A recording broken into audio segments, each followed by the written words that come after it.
Most of us are used to villainizing our inner critic. It's like a little gremlin that sits on your shoulder and constantly says, "You're not doing enough. You're not doing enough. You're not doing enough. You're not doing enough." And no matter how much you do, it's never enough.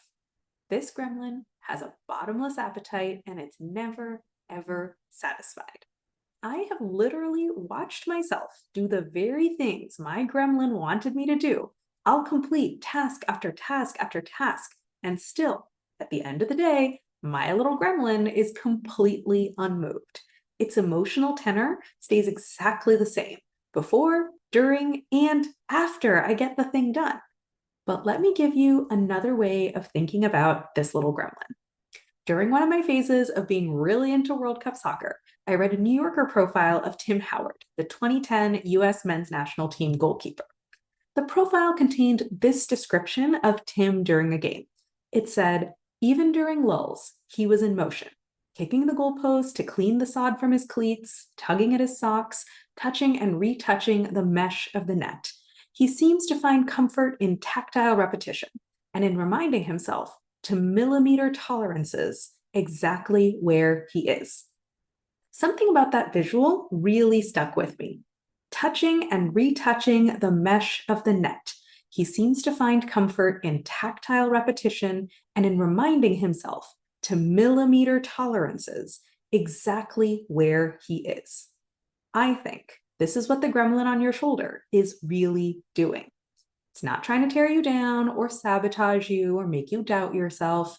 It's just constantly assessing, where am I? Where am I? Where am I? Am I okay? Am I okay? Am I okay? Constantly asking that question is not a problem. This is one of the ways that your brain keeps you safe. It's just one of the many always on monitoring processes that your automatic brain is constantly running. The same way it monitors your temperature and hunger and thirst and pain and balance and energy levels, alongside all those other things.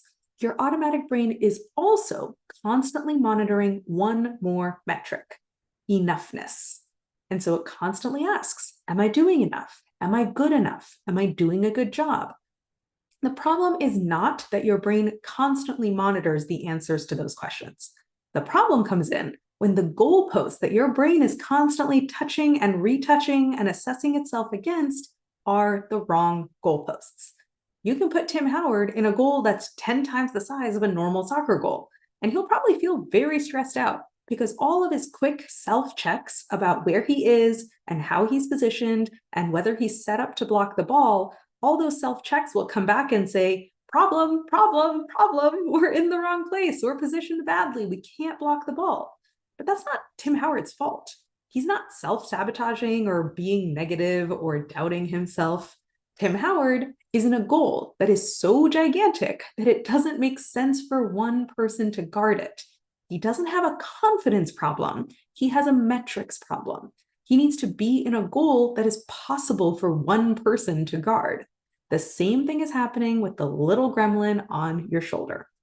Most of us have never sat down and consciously written out our own success metrics. We haven't consciously defined the soccer goal that we are guarding, the goalpost that we're constantly reaching out to try and touch. And in the absence of you consciously defining what those goalposts are, your automatic brain has very helpfully stepped in and defined them for you. But your automatic brain has not run the most sophisticated process when it defined those goalposts. Instead, it just absorbed whatever random crap was floating around on TV and movies and in society and on social media, and it used that to construct a set of goalposts for you that are probably impossible, self-contradictory, and total fucking nonsense. That's how you end up with goalposts like being productive means constantly working and never ever taking a break. Or being a good mom means never getting mad, never being tired, and always putting your kids' needs above your own. Or being a good woman means, and then you can just insert the entire monologue from the Barbie movie right here. Your automatic brain did its absolute best when it constructed these goalposts for you. But it's garbage in, garbage out. It just wasn't using very good data when it constructed these. TV, movies, social media, and society are the definition of garbage input data. We don't have to demonize your brain for constructing such silly goalposts. It was doing the best it could with what it had.